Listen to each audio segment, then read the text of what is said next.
Hey guys, welcome to today's show. Today we're fishing the Upper Niagara River.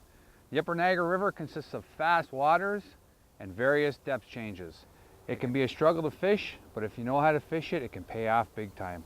Today we're going to show you what to use and how to use it. So stay tuned, you're going to learn something today.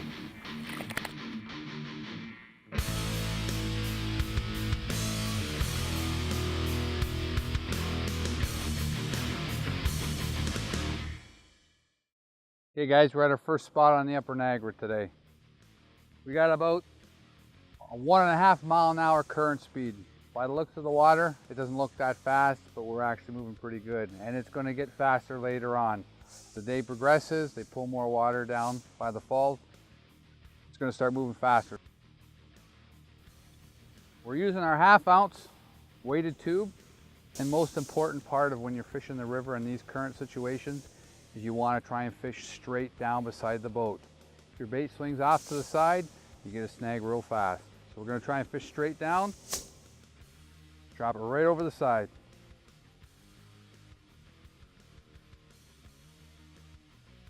Now as soon as you sense that bait hit the bottom, stop. You don't want your bait to swing out along the bottom. You want to fish straight down. If you're not sure you're at the bottom, just drop your bait down a little bit further until you feel it bouncing off the bottom. As soon as you feel that, bring it up. Try and focus on that exact area where the bottom is. Too much line will get you snagged. Not enough line, you're not going to be right where the fish are.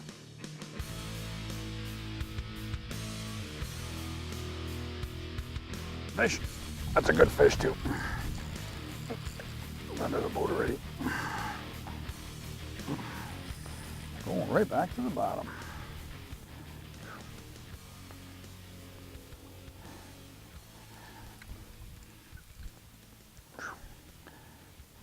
Grab our net. Oh, right over the net. Okay. This is about your average size on the Niagara River. Rip the tails off on a tube. Nice fat belly. These fish are always eating good. They have to because they use a lot of energy when they're swimming down there. Beautiful smallie, we're going to let him go. Right back down to the bottom.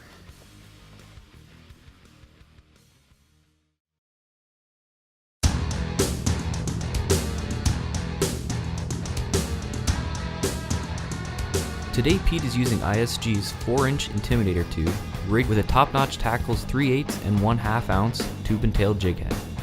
ISG tubes come in a variety of colors and sizes, from the 2 3/4 inch mini up to the 4-inch Great Lakes Series Dream tube.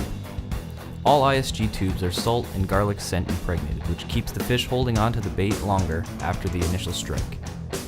The 2 3/4 inch mini tube is made with the same materials and is made the same way as the larger size models.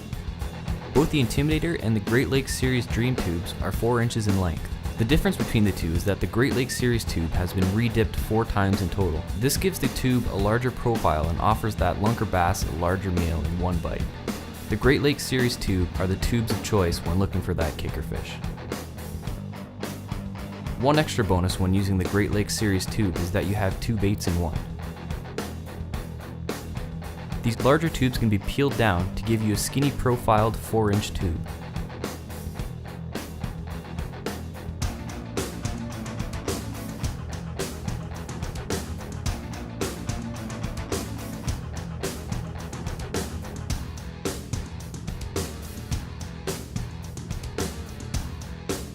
For the full selection of colors and sizes, check us out at TopNotchTackle.CA.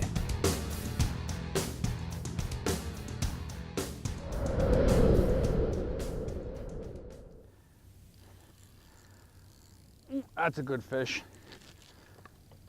Again, on the purple goby ISG tube. This guy's really dark. It's got a lot of power. These river fish are really strong. Let's get this guy in the net. Come on, baby. We got him.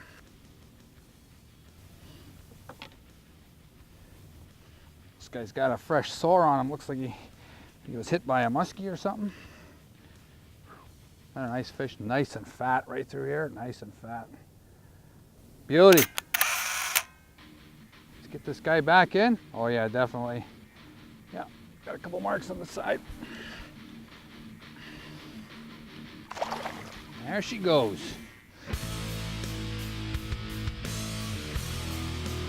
Okay, we started out with a 1/2 ounce tube weight. Today we've got a nice day. We've got no wind, so the boat's really not moving around too much. And when it's a windier day, it makes it a little more difficult to fish, so we would start off with a 1/2 ounce weight. We've dropped down to a 3/8 ounce. Now when we've done that, we've made it a little more difficult to fish straight up and down. That's the key here. If you're not fishing straight up and down, you're going to get snagged a lot. So what I've had to do is, to compensate for a little bit of the current change, I'm using my electric trolling motor and I'm adjusting it left to right, a little faster, a little slower, just trying to keep my bait as straight up and down as possible. Like I said, with the lighter weight, it's harder to feel the bottom, and it's easy. I had a little bite there. It's easy to get that bait on its side and get that hook into the bottom. So it's so important to keep that bait straight up and down if you want to keep on the fish and prevent from getting snagged.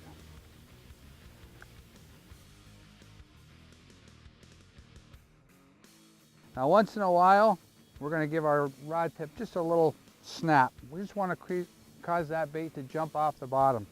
That way if we've got a fish down there that's following, he's going to see that action and hopefully it's going to convince him into striking our bait. Oh, there's a nice one there. If you find that that does the trick, just continue doing it while you're drifting. Let the fish tell you what they want. If they don't want that bait jumping around, then don't fish.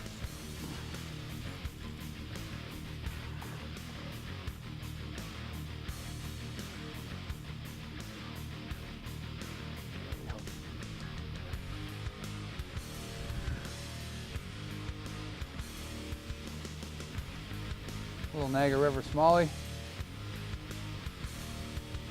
And that was on the Smoke Purple Goby tube. Hey guys, we're just about to retie. Wind's starting to pick up, you might be able to hear it. So we're going to go to a little bit heavier weight. We're fishing a 3/8 ounce, now we're going to go to a 1/2 ounce. We're also going to change color too. We're fishing a natural color. We got a couple fish, but nothing really great. So we're going to go to more of a watermelony purple color, something with a little more flash, just to kind of change it up a bit. You can stick your tube in the water. I like to add a little bit of fish scent. Fish scent's always good. Put a little in your tube. And all this is going to do is help that bait slide in there.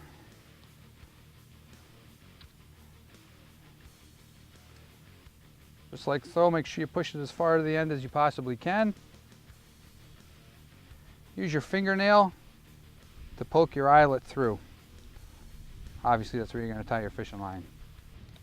We're going to tie an improved clinch knot. Anytime I'm using copolymer, fluorocarbon, or even monofilament, this is the knot I like to use. Take the end of our line, stick it through the eye of our jig. We want to pull the line out about 6 inches. That way we've got lots of extra line to play with. We're going to spin our bait 5 times.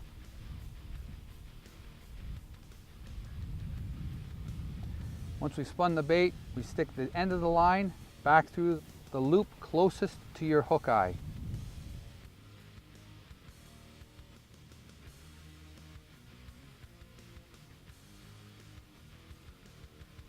But don't pull it tight, because the tag end of your line, you're going to stick back through your loop.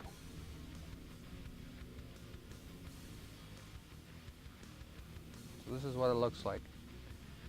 At this point, you're going to have your tag end in between the 2 fingers in your left hand, your main line in your right hand, and your tube in your left hand. Now you want to lubricate the knot, whether you use fish scent, spit, water, whatever you want. When you're tightening your knot, make sure you're pulling from your main line. Just hold tension on the tag end. This way you're slowly drawing the knot close to the eye of the jig. So we're keeping tension with these two fingers on the tag line and pulling the knot line. Once you've closed the knot down, we're then going to strictly pull the main line and tighten that right up. So we've got a nice tight knot here. Cut the remaining tag end of line, leave a little bit, maybe 1/4 to 1/8 of an inch, and then double check your knot, make sure it's tight. Then you're ready to go fishing.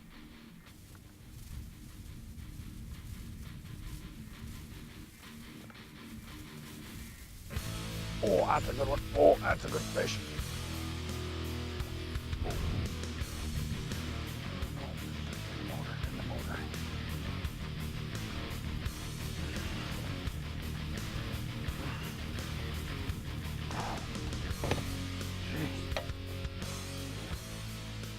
That one's had me by control there.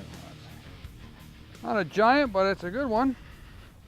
Could be our biggest of the day. I think so.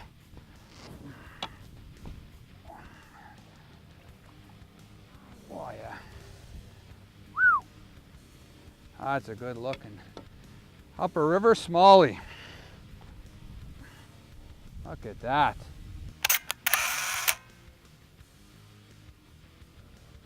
On that note, guys, we're going to take off for the day. We hope you learned something. For more information on Top Notch Tackle and products, please check us out online at www.TopNotchTackle.CA.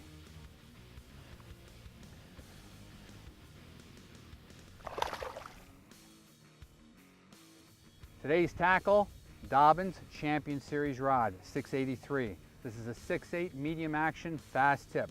Great rod for tube fishing as well as Senko fishing. Today's reel, Quantum Kinetic, size 30. Line, P-line, CXX and 10-pound test. We chose CXX today because all the rocks in the bottom of the river, this line is very abrasion resistant. It's a great line for that.